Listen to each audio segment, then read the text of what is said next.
عارف اللي بيحصل في اللحظة ديت؟ اللحظة اللي تليفونك فيها بينور في ضلمة الأوضة، اللحظة اللي ايدك تتمد عشان تفتح المتصفح، مش عشان تشوف خبر ولا عشان تبعت رسالة، لأ، عشان تروح هناك للمنطقة المحظورة. احنا فاكرين ان ديت مجرد ضغطة زرار، لكن هي مش ضغطة زرار وبس، دي تذكرة سفر بلا عودة. العالم بيسرق منك 3 حاجات أغلى من أي فلوس. السلام عليكم ورحمة الله وبركاته. عامل يا صديقي؟ واهلا بيك في فيديو جديد. في حاجة غريبة جدا بتحصل اليومين دول. فجأة في نص الزحمة، في وسط مشاكل الأسعار والغلاء والحروب، ظهر موضوع محدش كان متوقع انه يرجع يتفتح من تاني. حملة مش عاملينها إعلام ولا مؤسسة ولا جهة دينية، حملة عاملها شوية شباب قلبت السوشيال ميديا. بس الغريب مش الحملة نفسها، الغريب هو السكوت اللي حاصل. الدولة ساكتة، الشركات ساكتة، الإعلام ساكت، والناس بس هي اللي بتصرخ. طيب ليه؟ وليه الموضوع ده بيخض لما حد بيفتحه؟ ليه كلنا بنهرب منه رغم اننا عارفين انه بيأذي جيل كامل؟ وهل ممكن فعلا يتنفذ؟ وايه الصعوبات اللي بتواجهه؟ النهارده هنفتح الملف اللي محدش عايز يقرب له، وهتسمع معلومات عمرك ما كنت متخيل انها موجودة اصلا. الفيديو ده تاريخ، واقع، ارقام، حياة بقت بتسرق مننا واحنا مش واخدين بالنا. لو كنت فاكر ان المحتوى ده بس اللي بيدور عليه، فاحب اقولك لا، ده بيخش بيتك ايا كان، غصب عنك وعني وعن اي حد. تخيل معايا انه في حرب شغاله في مصر دلوقتي، حرب من غير رصاص ومن غير دبابات ومن غير حدود، عدو بيعمل مشاكل عمرها ما كانت هتظهر لو ما كانش الباب ده مفتوح. المواقع الإباحية اللي ملايين بيتفرجوا عليها بس محدش بيتكلم، واللي بدأت مصر تتحرك ضدها بحملة كبيرة جدا اليومين دول. طيب ايه سر الانتشار ده؟ ايه اللي خلى الملايين من كل الأعمار والبلاد العربية يتفقوا على حاجة واحدة زي ديت؟ الإجابة طبعا مش سهلة. الحملة دي ضربت على وترين حساسين جدا في مجتمعنا، الوتر الديني والأخلاقي، ووتر حماية الأبناء، خصوصا بعد حوادث الاعتداء على الأطفال اللي شفناها اليومين اللي فاتوا. ده اللي خلى البداية البسيطة تتحول لزلزال بيهز كيانات ضخمة. لحد هنا القصة جميلة جدا، شخص كويس بيعمل مبادرة كويسة، المفروض الحكومة أو الشركات تستجيب فورا، لكن ده ما حصلش، وده اللي لازم نفهم سببه، وده اللي هنتكلم عنه بعد شوية، لأن الموضوع مش مجرد زرار هتضغط عليها تمنع المواقع. خليني اخدك معايا لحته تانية تماما. تعرف ان صناعه الاباحيه دلوقتي اكبر من نتفليكس، ديزني، سبوتيفاي وشويه منصات كمان، كلهم مجتمعين، ايوه اكبر من السينما والموسيقى والالعاب كمان. لكن عمرك شفت شركه واحده طلعت في المؤتمر؟ عمرك شفت شركه عملت اعلان رسمي؟ اكيد طبعا لا، ببساطه لانهم مش محتاجين، هم عندهم ادوات اقوى بكتير جدا. بس تتوقع انه ده فعلا السبب الحقيقي؟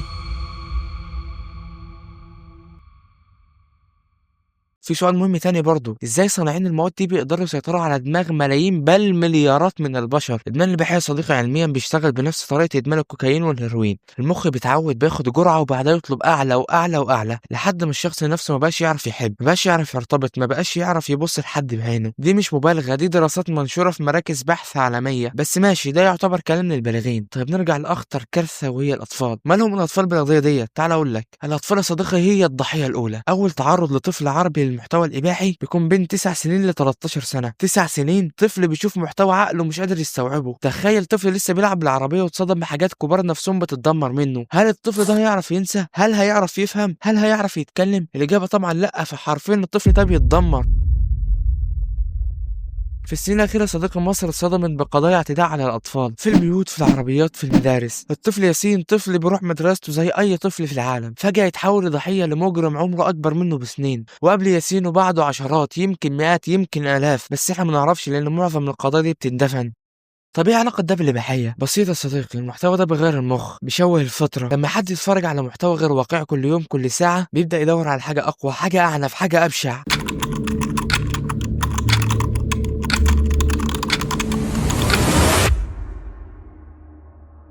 لما يبقى عندنا مواقع مفتوحة 24 ساعة ومحتوى بيدمر عقول، طبيعي نشوف اللي بيحصل في أطفالنا، ونشوف غيره واللي لسه هيحصل، إلا لو أخدنا خطوة قبل ما نخسر الجيل كامل. قبل ما نتكلم عن الحل لازم نفهم حجم الكارثة، لأنه احنا عندنا كارثة كبيرة جدا في الوطن العربي وخاصة في مصر. تعال أقول لك شوية أرقام صدمة ظهرت في أبحاث مختلفة. دراسة على طلاب طب في مصر لقت إن أكتر من ربع العيان عندهم استخدام إباحي مفرط. دراسات تانية على شباب الجامعات قالت إن حوالي 80% من المراهقين بياخدوا معلوماتهم عن الجنس من أفلام إباحية، وده لوحده كارثة مجتمعية. وفي دراسات عربية أكبر بتقول إن معدلات التعرض للإباحية عند الشباب في مصر قريبة جدا من المعدلات الغربية. الكارثة إن الأغلبية بتتعرض ومفيش أي توعية، لا من مدارس ولا من إعلام ولا من دولة.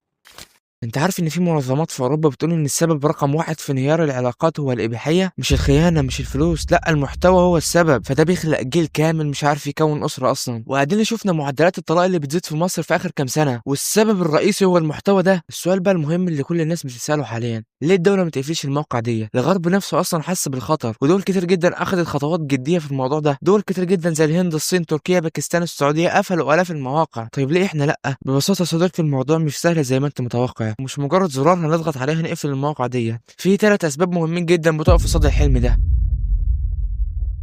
الاول والاهم البيزنس. المواقع دي مش مجرد موقع عادي انت هتقفلها، دي صناعه بتضر مليارات الدولارات سنويا. في شركات اعلانات ضخمه وشركات انترنت موزعين، وكل دول بيستفيدوا بشكل مباشر او غير مباشر من حركه المرور الهائله على المواقع دي. وببساطه جدا عندك شركه زي وي في مصر قفلت التورنت وما قفلتش المواقع الاباحيه. ليه؟ لانه ببساطه جدا اي موقع اباحي بيسحب جيجات، وجيجات يعني فلوس. لما الحملة يا صديقي تطالب بالإغلاق، هي مش بتطالب بإغلاق موقع، هي بتطالب بإغلاق خزانة فلوس ضخمة جدا. ودي خناقة مش سهلة أبدا، لأنك حرفيا بتحارب كيانات اقتصادية أكبر من دول.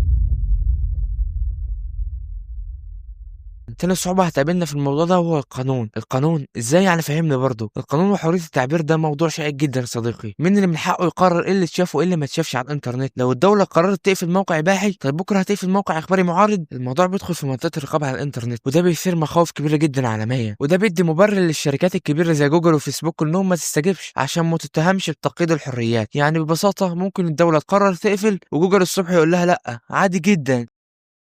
المعضلة التالتة صديقي واللي هي الأكثر تعقيدا وهي التكنولوجيا. المواقع دي زي الهايدرا، تقفل واحد يطلع لك 10. لو افترضنا إن في استجابة وقدرنا نقفل كل المواقع المشهورة، هل ده هيمنع الوصول للمحتوى ده عن طريق الفي بي إن أو الدارك ويب أو حتى المنصات الخاصة؟ ممكن تلاقي واحد الصبح بعد غلق المواقع ديت فتح لك جروب تليجرام وقعد ينزل عادي جدا. وارد ولا مش وارد؟ وهتلاقي ناس واخدة الموضوع تجارة بقى وتبيع المقاطع بفلوس عادي جدا. وارد ولا مش وارد؟ طيب بعد ما عرفنا ان الحمله دي بتواجه عمالقه، هل ده معناه اننا نستسلم؟ لا طبعا. نجاح الحمله مش لازم يكون في الاغلاق التام، ممكن يكون نجاحها في تغيير الوعي العام. الحل مش في المفتاح اللي بيقفل الانترنت، الحل في المفتاح اللي بيقفل عقل البني ادم. بدل ما نطالب بس بالاغلاق، ممكن الحمله تركز على كذا مطلب تاني مهم. اولها الرقابه الابويه الفعاله، نوفر ادوات سهله الاستخدام من الاهالي لحمايه اولادهم، وننشر الخطوات والطريقه ديت عشان نوعي الاباء. ثانيا التوعيه النفسيه، نناقش الاضرار النفسيه والاجتماعيه للمحتوى ده علشان الشباب نفسه يقرر يبعد. وهنا وارجع اقول لك انه حمله عاملها شباب عادي جدا، شباب حس انه ده غلط، حس ان في اطفال بتتدمر، حس ان المجتمع لازم يصحى. الغريب ان الحمله انتشرت بجنون، الاف يمكن مئات الالاف دعم تعليقات شير ضغط، شعب كامل بيقول كفايه. بس رغم كده مفيش رد ولا بيان ولا توضيح، وكأن في حد مش عايز الموضوع ده يتفتح. احنا مش بنطالب باغلاق مواقع، احنا بنطالب بانقاذ جيل كامل بيضيع من ايدينا. الكرة دلوقتي في ملعبنا كلنا. هل هتشارك في الحملة وتخلي صوتك مسموع، ولا هتكتفي بالفرجة؟ الحرب لسه ما خلصتش ومصير الانترنت في ايدينا. ما تنساش بقى تعمل لايك وشير علشان القصة دي توصل لاكبر عدد. اشوفكم في الحلقة الجاية، وبس كده، وسلام.